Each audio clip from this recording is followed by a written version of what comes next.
Iran is feeling the pinch. The reintroduction of US sanctions has had a crippling effect on the economy. The value of the rial has plummeted, pushing inflation to over 30%. And US President Donald Trump's attempt to destroy the country's oil industry is having an effect too. The influential middle classes are among those hard hit.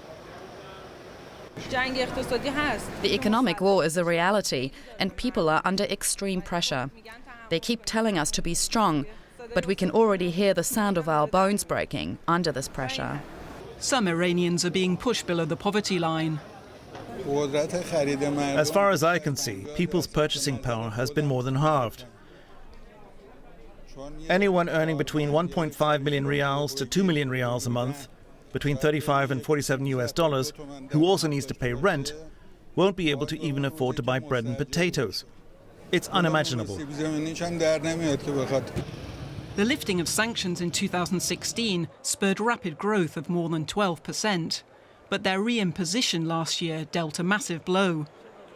The International Monetary Fund is forecasting the Iranian economy will shrink by 6% this year. The withdrawal of foreign companies has also driven up unemployment. European firms that have left include car makers Mercedes and Peugeot. But smaller firms are also becoming increasingly wary of doing business in Iran. Should Iran follow through on its threat to enrich uranium beyond permitted levels, the nuclear deal could collapse entirely. In that case, UN sanctions would also be reimposed, a move that could bring Iran's economy to its knees. Michael Tokos is with the German-Iranian Chamber of Commerce and joins us now from Hamburg. Michael, how dramatic is the situation in Iran? What are you hearing from your contacts there? Well, the sanctions are very feelable and visible in the streets of Tehran. For every Iranian, in the last weeks and months, the prices for daily products increased dramatically.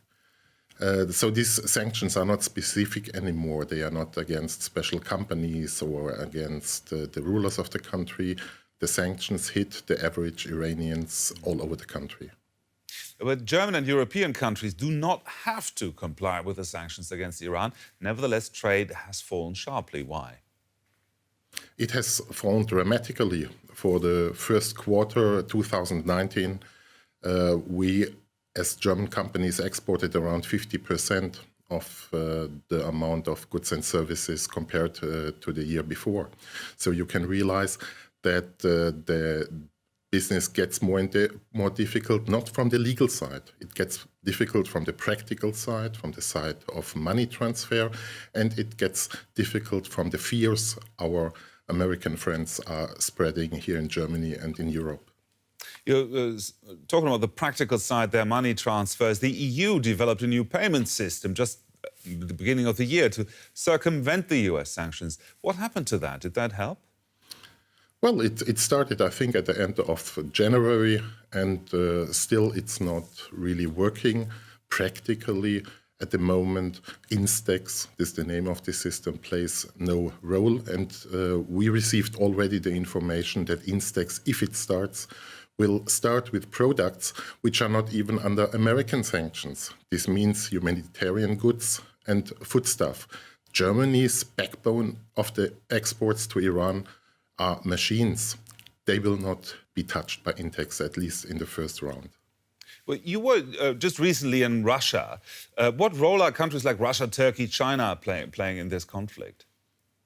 Well, we have to see clearly that Europe failed to fulfill its obligation out of the atomic agreement. And so Russia, China, countries like India, they get more important in facilitating trade even between Europe and Iran. And so we have to go where we can support our member companies.